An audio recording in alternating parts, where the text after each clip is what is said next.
dar início. Olá, é um grande prazer estarmos reunidos aqui novamente para tratar daquele assunto que muita gente, desculpe, quer saber mais informações, né? Que é sobre ESG. Dessa feita, nós vamos ter aqui conosco, que vai nos passar muitas informações, né? Pela referência que a gente já tem do Giancarlo Tomazin, e agradecer aqui o grupo da CODESG, né, que é o grupo voltado ao meio ambiente, que está ao Centro-Sul da Associação Comercial de São Paulo. Esse grupo é coordenado pelo nosso conselheiro Guilherme Napoleão, e eu vou passar a palavra para o Guilherme para ele fazer a sequência da reunião aí. E antes, só comentar aqui as presenças de cada um dos que estão aqui na tela. O Dr. Osmar foi o superintendente que nos antecedeu, é o nosso grande mestre aqui, está sempre nos ajudando, participando das reuniões e colaborando sempre na medida do possível, e a gente sempre precisa da ajuda dele. Muito obrigado, Osmar. E o Ricardo Ruggiero Turelli, né, que é outro conselheiro também bastante ativo. E aquela dupla lá, que é a dupla da pesada, Vanderlei e Nicola, que são os grandes irmãos aí, nossos amigos. E o Guilherme Napoleão, que é o coordenador do grupo, né? E agradecendo também ao Álvaro, né, pelo empenho que tem aqui de facilitar o nosso trabalho, tá bom? Por favor, Guilherme, com a palavra.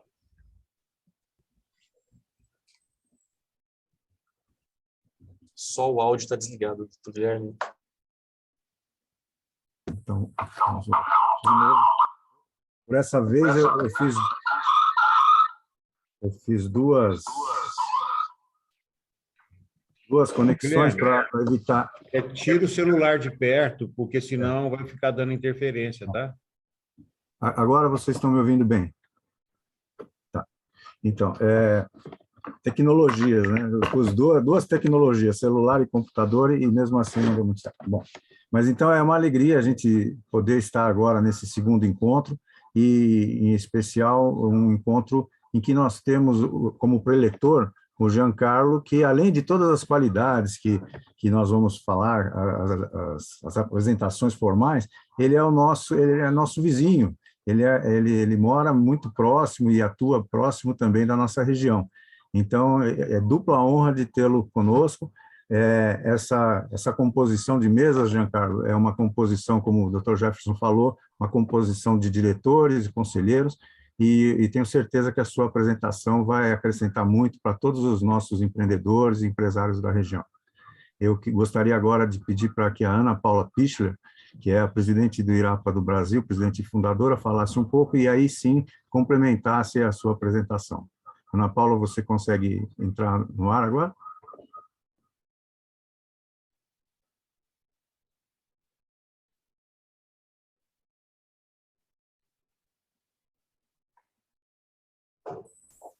Oi, bom dia, caiu, né? Peço desculpas aí para vocês. Em primeiro lugar, eu queria agradecer mais uma vez, né, o Dr. Jefferson, superintendente da Distrital Centro-Sul, e ao Dr. Guilherme Napoleão, né, o coordenador da CODESG, né, para essa oportunidade, novamente, de trazer um profissional que é parte do IRAPA do Brasil, né, e que hoje está, então, colaborando com essa palestra de extrema importância, que é o Jean.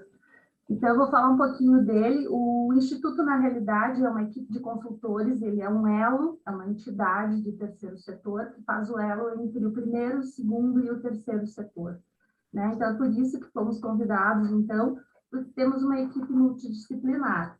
E o Jean faz parte dessa equipe, né? E como um excelente profissional dentro da área, nós, então, vou passar aí um pouquinho do currículo dele, tá? Então, o Giancarlo Tomazin, ele é um especialista em inovação e ESG, tá? É um administrador de empresas, formado pela PUC, MBA executivo pela INSPER e 20 anos de experiência nas áreas de estratégia, marketing, inovação e sustentabilidade. Eu vou chamar o Jean, que é um querido, né? E está, assim, se disponibilizando para essa oportunidade aqui na Associação Comercial Distrital Centro-Sul. Pessoal, queria primeiramente agradecer a todos vocês pelo convite, agradecer a Ana especialmente por me colocar em contato com vocês. Sim, sou vizinho, passo praticamente todos os dias na frente de vocês, não imaginava que a Distrital ficava aqui do ladinho, então certamente eu vou dar um pulo aí qualquer dia para saludá-los pessoalmente, com certeza. Eu fui convidado para falar sobre um tema que tem me interessado bastante. Bom, eu como administrador, e trabalhei eu como administrador, fiz MBA executivo, além de vários outros cursos, muito voltado da minha profissão, né, de administração. Eu li um dado muito triste do Sebrae, na verdade, que ele dizia que só 10% das médias empresas no Brasil, 10%, fazem planejamento de longo prazo. E o pior ainda é que 2/3 dessas empresas não consideram o seu modelo de gestão eficiente. Então, para mim é uma honra trabalhar para que essas empresas não só elas tenham perenidade, mas para que elas não entram naquele limbo, né, de que 60%, segundo o Sebrae, 60% das empresas fecham em 5 anos de operação, né? Então, me coloco aqui à disposição para fazer qualquer tipo de trabalho de consultoria estratégica, inovação, sustentabilidade, ESG, que é onde de fato eu tenho essa experiência, né? Esse convite ele foi muito para falar sobre os desafios, né, e riscos que pequenas e médias empresas elas enfrentam mediante essa nova economia. E economia ele é um assunto que me interessa muito, primeiro porque a economia ela tornou-se uma ciência. Então, só de a gente pensar que antes o prêmio Nobel ele era entregue a cientistas, médicos, e para esse tipo de profissão, na década de 70, ali, após muita controvérsia, esse prêmio se estendeu a economistas, né? Então, por que isso aconteceu? Acho que a gente primeiro precisa falar da velha economia para falar da nova economia, né? E a velha economia, primeiro que ela veio de uma revolução agrícola, então por milhares e milhares de anos, a nossa sociedade vivia de uma forma, né, voltada para uma estrutura agrícola. E isso mudou bastante com a Revolução Científica, que foi mais ou menos ali no século XV para o século XVI, né? E esse era o momento que a igreja ela era muito poderosa. Então, a Revolução Científica ela tentou romper alguns mitos que a igreja ela praticava na época, como por exemplo os juros. Os juros ele era um pecado para a igreja. Então, você me dá um bem para eu te retornar ele, para eu retorná-lo valorizado, isso era um grande pecado no século XV. E aí que finalmente, quando isso começa a se romper e essa revolução científica ela ganha força, que a gente chega na revolução industrial, porque dali para frente foram inúmeros investimentos. Ali começou-se a falar de inovação. E a revolução industrial ela permitiu escalar negócios. Ela permitiu longos deslocamentos de bens, ela permitiu longos deslocamentos de pessoas, e a gente entra na era da manufatura ali no século XVIII. Então, do século XVIII até hoje, a gente vive a era da manufatura, ou seja, você vai produzir porque alguém vai comprar. Né? Então, não tinha um relacionamento muito emocional com o consumidor. Então, para você produzir mais a qualquer custo, digamos assim, você vai extrair esses recursos da onde você tiver que extrair para você cumprir com essa demanda. Né? E é importante mencionar que pós-Segunda Guerra, o mundo viveu uma explosão de demanda. Então, quando a gente termina ali a década de 40, começa a década de 50, é nesse período que vem, né, o baby boomer, que a gente chama. Então, da geração baby boomer. Então, as grandes empresas, só nos anos 90 que elas começam a se relacionar emocionalmente com esses consumidores, porque é aí que a gente entra na era da computação, e na era da computação a gente começa a ter mais dados. E aí as empresas começam a se posicionar com missão, visão e valor. Então, você vê que é muito comum o posicionamento das empresas nos anos 90 falar: minha missão é essa, minha visão é essa, e esses são os meus valores, que é a forma como eu vou trabalhar. Né? E aí a gente vive ainda mais um aumento do volume de informação. Só que aqueles retornos dos investimentos aplicados em ciência nas décadas anteriores, principalmente quando a gente pensa na melhora da capacidade computacional, a gente entra na era dos dados. E na era dos dados, toda aquela discussão que se falava de desenvolvimento sustentável, que começou na década de 70, nos anos de 2000, 2010, ela ganha uma força tão grande que aí a gente muda aquele posicionamento, né, de missão, visão e valor, e a palavra propósito e impactam, eles passam a protagonizar as grandes mudanças e transformações. Agora Jean, veja, sim, então, muito boa essa explanação inicial, mas eu já vejo que o Dr. Jefferson tem algum questionamento já nesse ponto. Eu não sei se a gente pode fica à seguir vontade. nesse formato assim, fica bom assim? A gente vai Claro, fazendo fica à o vontade. questionamento e a resposta, né? Fica muito bom. Desculpa interromper, mas é que o Dr. Jefferson tem um questionamento Então, aí. antes dessa reunião nossa, eu conversei com o Dr. Osmar e alinhamos e veio justamente de acordo com o que nós tínhamos pensado em questionar. Se o Tá Jean certo. permitir, Jean, passa a palavra para o Osmar fazer a pergunta aí, por favor, meu querido irmão. Jean Carlos, muito obrigado. E contamos com você nas próximas ocasiões. Como somos vizinhos, você passa sempre aqui, por favor, venha tomar um cafezinho e arregaçar as mangas aqui para a gente alcançar vários da sua lida diária, hein? Contamos com você no futuro. Então, Jean Carlos, estamos falando de riscos e desafios frente a uma nova economia. Afinal, o que é essa nova economia e qual a relevância para os dias atuais, dentro desse contexto que você está colocando? Nessa economia de mercado, como eu estava mencionando, né, você tem uma economia que ela é composta por diversos stakeholders. Então, cada vez mais, os grandes investidores, eles vão analisar não só a saúde financeira do negócio, né? Eles vão olhar cuidadosamente as práticas que essa empresa tem. Quando a gente fala de ESG, a gente está pensando em práticas ambientais, práticas sociais, e como isso está pautado embaixo de uma grande estrutura de governança. Quais são as comissões que compõem as decisões, o conselho, se ele é deliberativo ou se ele é consultivo, enfim. Então, analisando todo esse histórico que eu trouxe, desde a Revolução Agrícola até hoje, quando a gente vive essa era de dados e a era da informação, que vai servir de base de informação para esses investidores, que é um importante stakeholder, a gente começa a entender que essa nova economia, ela não só vai produzir a qualquer custo, mas você precisa produzir com consciência, você precisa produzir buscando de fato essas boas práticas. É por isso que, para responder essa pergunta, eu trago outra pergunta. Por que a gente mede a economia da mesma forma há 250 anos? Será que a gente não pode medir a economia pela satisfação que essa nação ela tem, porque você diminuiu a desigualdade ou porque você trouxe mais acessibilidade para essas pessoas? Essa é a nova régua? Essa é a nova régua? Essa eu acho que... nova ótica? Olha, eu acredito que não é que essa seja a nova ótica, né? É que eu acho que a gente tem muito mais informação na mesa por conta dessa capacidade computacional e de geração e análise de dados, e que tem servido cada vez mais esses investidores. Pensa você como investidor. Imagina que o investidor, pessoal, ele tem 100 empresas para investir. Ele tem, o que mais acontece para o investidor é ele receber projetos, né? Qual é o critério que ele vai analisar para ele investir numa empresa? Se ele já sabe que ele tem 5 empresas para investir, ele só pode investir em uma, e 5 têm um resultado financeiro satisfatório, qual outro critério que ele vai começar a analisar? Ele vai querer fazer parte de uma cadeia onde essa empresa não tem, talvez, uma gestão de resíduo adequada? Ela vai investir numa empresa que talvez o RH não trata, ou a empresa não trata esse colaborador de forma adequada?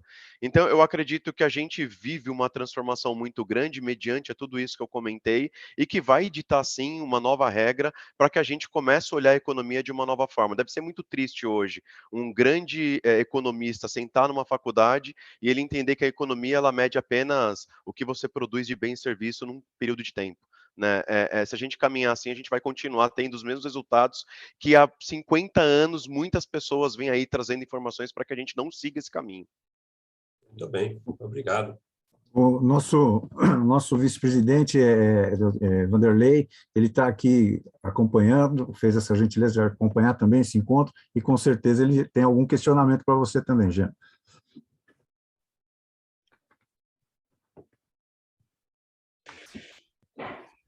O áudio. Então, nós sabemos que geralmente... O áudio, Vanderlei. Pronto, agora sim. Ok? Ok. Nós sabemos que geralmente são as grandes empresas que investem nas principais tendências de mercado. Porém, essa capacidade de investimento não está tão próxima assim das pequenas e médias empresas, né? Como que essas pequenas e médias empresas podem se preparar para essa nova economia? Excelente pergunta, Vanderlei. Obrigado pela pergunta. Além desse investidor, um outro stakeholder que é extremamente importante dentro dessa visão sistêmica são os bancos, né?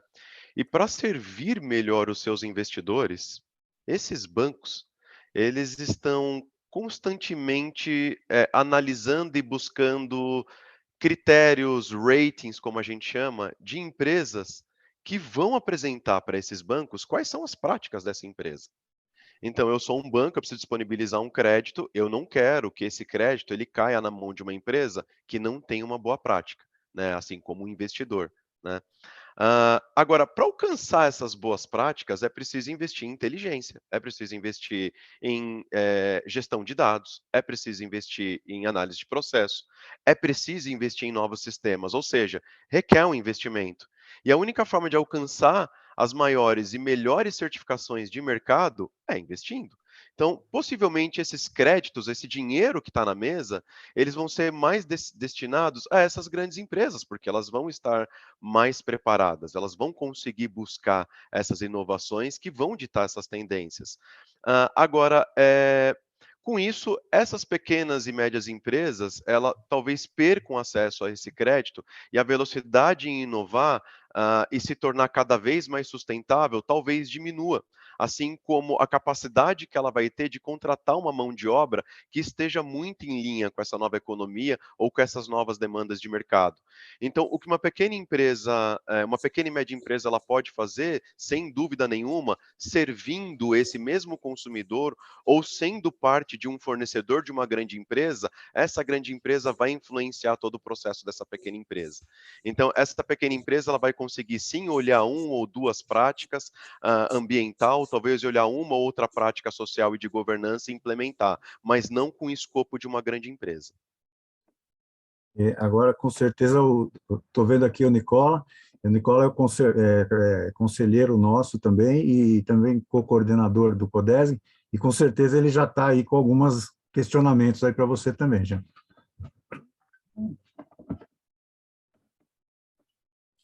O som precisa ajustar o som, Nicola. Uma questão simples, que você já deu uma boa pincelada em cima dessa resposta recente do Dr. Vanderlei. Com as práticas de ESG, lideradas por grandes empresas, como elas podem favorecer as pequenas e médias empresas? Boa Uma parte você pergunta. já respondeu, e agora, Sim. como diretamente a gente pode atuar isso e incentivar a pequena e média empresa a ter essa prática no dia a dia? Boa pergunta, Nicola. Eu acho que, antes de tudo, independente do tamanho da empresa, é importante mencionar que, quando a gente pensa em servir melhor o próximo ou colocar um olhar diferente ao próximo, isso começa primeiramente com nós mesmos, né? Começa por acho que uma visão interna muito humana. Embora a gente, talvez, eu acho que foi a primeira vez que a nossa geração, né, muitas gerações estão vendo o que é de fato uma guerra entre Rússia e Ucrânia com uma grande cobertura, e é muito triste você pensar que, de repente, uma sociedade que vivia em paz e harmonia, aquilo está sendo destruído, e você conseguir ver isso com muita clareza, né? Então, fazendo um pouco desse paralelo com o que foi, com o que é a humanidade, a gente, quando analisa o nosso histórico, em bem-estar, a humanidade evoluiu muito. A gente não pode negar isso. Poder viver até os 80 anos, enfim, historicamente a pobreza ela diminuiu, historicamente a renda per capita ela aumentou, mas ainda a gente está longe do cenário ideal. A gente seguindo a mesma tendência de volume de investimento, aqueles objetivos de desenvolvimento sustentável que a ONU, através de uma enorme consulta pública em meados dos anos de 2010, a gente só alcançaria nos anos 80. se ainda houvesse planeta, por exemplo, né? Então, quando você pergunta como as práticas ESG, liderada por grandes empresas, pode favorecer essas pequenas e médias empresas, veja, isso nasce de qualquer líder. Um líder de uma pequena e média empresa, ele pode ter dentro dele algo muito genuíno de como ele quer servir os seus clientes, de como ele quer servir os seus colaboradores e de como ele quer atuar do lado de todos os seus stakeholders. Agora, uma grande empresa, e vou repetir um pouco do que eu falei na pergunta anterior, ela tem sim toda eu diria até que a obrigação de ajudar uma pequena e média empresa. Eu vejo, conversando com essas empresas, pequenas e médias empresas, eu vejo que eles não conseguem, às vezes nem sabem responder os questionários que as grandes e pequenas que as grandes empresas demandam deles, porque essas grandes empresas, elas querem cumprir com normas, elas estão buscando as melhores certificações de mercado. Então, quando ela manda esse questionário para uma pequena empresa, um pequeno fornecedor, ele fala, cara, eu não sei responder isso. Né? Então, isso mostra a obrigação de você ter um olhar muito mais cuidadoso para a sua cadeia de valor, para sua cadeia de valor inteira, e aí sim você tornar a sua cadeia mais sustentável. Então, claro, não se espera que uma pequena e média empresa ela adote todas essas práticas, mas um líder que tem isso genuíno dentro dele, ele vai buscar uma ou duas práticas dentro de cada letra, dentro do E, dentro do S, dentro do G, e aí sim ele começa a alocar parte do seu orçamento para buscar sim esse bem-estar social, eu diria, que é o que a gente busca, né, quando a gente pensa em ESG. Muito bom. Muito Com obrigado. certeza esse assunto é bem vasto, né? Com certeza nós precisamos mesmo ir desenvolvendo vários encontros. Esse formato nosso ele é um formato o mais enxuto possível e com certeza geram muitos questionamentos e isso é bom. Eu queria também passar para os questionamentos do Dr. Ricardo, que a gente aqui na Distrital nós temos assim por hábito instituído aí pelos superintendentes de colocar padrinhos. Então, além do Dr. Ricardo ser um membro muito atuante, secretário do CODESG, ele é meu afiliado. Eu sou afiliado do Dr. Osmar e Dr. Jefferson, os dois são padrinhos meus aí, e o Dr. Ricardo é meu afiliado. E eu espero em breve que o Jean, pelo menos, e a Ana Paula sejam afiliados nossos aqui também. Então, eu queria passar para o Dr. Ricardo, ele certamente tem um questionamento. Muito obrigado, doutor Napoleão, pelas belíssimas palavras. Deixa eu só fazer aqui.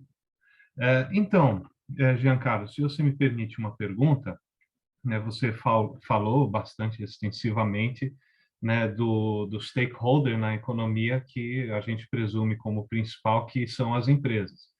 Mas, na nossa economia de mercado, o governo também é um importante stakeholder, principalmente quando pensamos em práticas de ESG. Na sua opinião, qual papel ele deve exercer para favorecer essas empresas?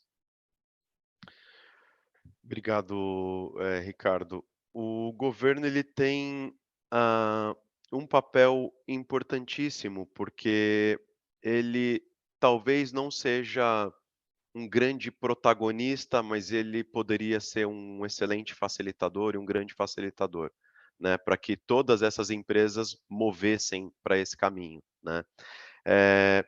Aqui eu poderia trazer uma infinidade de pontos como ele poderia atuar. Talvez ah, se aproximar mais de projetos com parcerias público-privada, por exemplo. Segundo, ter uma escuta mais ativa, mas fazer uma gestão mais determinante, com foco finalístico, buscando de fato esse impacto, né? Vamos pensar num S que São Paulo está vivendo hoje, que é um pouquinho complicado e que tem a ver com moradia, que é uma área, um segmento de indústria que eu trabalhei muitos anos. Eu estou bem assustado quando eu saio em São Paulo e vejo tanto de gente morando na rua, né? Como você resolve esse problema? Né? Como as grandes empresas e indústria eles podem trabalhar em prol de uma moradia, de um acesso a essa moradia, de ressocialização, né? Então a gente viu aquela situação na Praça Princesa Isabel e depois, o que acontece? Então isso não é medido, né? Então eu acredito que quando eu penso principalmente no S, eu acho que essa interferência e esse volume de parceria que vem através dessa visão sistêmica ela é importante. Quando eu penso no ambiental, no E, o governo, não adianta ele só assinar lá o Net Zero, né, que é o país zerar as emissões até 2050, embora o Brasil ele tenha uma grande vantagem nisso, porque a nossa matriz energética ela é quase 50% limpa, e essa pressão vem muito da Europa, onde muitos países não passam de 15%. Então, como é que ele consegue te facilitar também acesso a esse crédito? Quando eu trabalhava numa grande empresa, o ano passado, um banco estatal procurou essa empresa e eles fizeram 2 reuniões comigo de 2 horas e meia cada reunião, justamente para eles também definirem quais critérios que eles iam disponibilizar aquele crédito, né. E quando eu olhei aquilo na época, eu falei: "Poxa, legal, mas é uma pequena camada que vai ter acesso a esse crédito, né. Então é um banco estatal, ele está disponibilizando um crédito ali. Como que uma pequena empresa ela vai cumprir com essas dezenas de critérios?" Então, eu acho que, aprender primeiro lá fora, que já vem com esse desafio, de novo, falando do né, onde a Europa tem uma matriz energética que é menos de 15% renovável. Amsterdã, que é uma cidade, a Holanda, né, um país que quer se tornar net zero nos próximos 15 anos. Então, um país que vai sequestrar mais carbono do que emitir carbono. Eu acho que a gente ainda tem muito que aprender, né? Quando o nosso governo ele diz seremos net zero em 2050, a gente que ainda tem muitas lacunas. As próprias NDCs, que são os compromissos que os países assumiram em relação à emissão, o do Brasil ainda é muito frágil. Ele ainda permite você poluir mais porque ele analisa com base de 15, de 10 anos atrás, né? E a gente tem que olhar muito mais daqui para frente do que tomar como base 10 anos atrás. Então o governo ele tem um papel fundamental de ser esse facilitador de fato. E só para complementar, você vê que hoje essa importância das entidades públicas andarem lado a lado com as empresas mostram, inclusive, não só de grandes projetos que têm saído e entre grandes empresas, então tem um movimento setorial muito forte. Eu vejo que alguns segmentos, as empresas têm se ajudado bastante, principalmente para falar de resíduos, principalmente para falar para cumprir, né, projetos de mudança climática, com a agenda climática, mas sem dúvida eu acredito que ainda falta não só o entendimento também da população para começar a cobrar esse governo de uma outra forma. Essa cobrança ela ficou dividida, né, pessoal? Se vocês pensarem aqui, antes a gente só cobrava os governantes. Alguma coisa está ruim, a gente culpa o governante igual cobra o governante. Hoje as pessoas cobram as empresas. Ela marca lá a empresa na rede social, aquilo vira uma vergonha para a empresa, né? Então essa cobrança ela está um pouco dividida. Por isso que eu acho que o governo, as empresas precisam se unir um pouco mais, assim como a população precisa conhecer um pouco mais. Muito bom. Eu vejo agora aqui que o José Luiz é também nosso conselheiro, participante também do CODESG, e ele entrou bem na hora do governo, porque ele é um representante governamental, inclusive ele atua no setor ambiental da nossa região, e assim, dado ao tempo nosso bem restrito, e agora nós já estamos entrando quase em 30 minutos, e a proposta inicial era de 15, 18 minutos, então, o José Luiz com certeza vai ter vários questionamentos e a gente, tendo oportunidade, vamos criar novos tempos para estarmos juntos. Eu queria passar para o Dr. Jefferson e o Dr. Jefferson ver a oportunidade de se estender um pouco mais ou não, e desde já agradecendo a presença de todos. Um grande abraço. Então, quem manda nessa reunião aí é o Jean que vai decidir se quer esticar ou não. Mas é o seguinte, em tão pouco tempo nós tivemos uma aula de história, né? Informações muito abrangentes sobre ESG, que é um assunto que cada vez que a gente ouve um pouco, a gente quer saber mais, porque é muito envolvente, muita coisa, né, que está associado ao ESG. O José Luiz, depois vai ser gravado no nosso canal de YouTube, né? O José Luiz vai ter a oportunidade de ver. E gostaria de encerrar aqui, passando, se o Giancarlo quiser fazer algum comentário final, ou Ana Paula, tá? Fiquem à vontade. Por favor, Jean. Eu queria primeiramente agradecer, eu fico feliz de ver todos os lados puxando esse debate, essa discussão, né? Inclusive vocês. Então, acho que é isso que a gente precisa, de mais e mais informação e que essas informações cheguem em todos. Para mim é uma honra poder falar desse tema, eu como um grande entusiasta, agradecer a Ana Paula por também fazer esse elo, enfim, estou à disposição de vocês, agradeço mais uma vez, obrigado. Obrigado, Giancarlo. Ana Paula?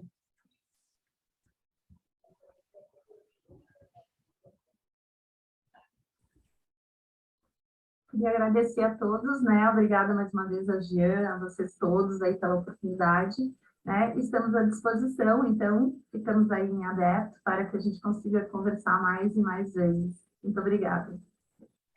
Bom, então aqui a gente encerra, agradece a todos e convidamos vocês que estão nos assistindo, venha conhecer a Digital Centro-Sul, venha conhecer a Associação Comercial, venham nos visitar, vai ser uma honra recebê-los aqui, estaremos de braços abertos. Tá? Até uma próxima oportunidade, um grande abraço e obrigado a todos. Tchau.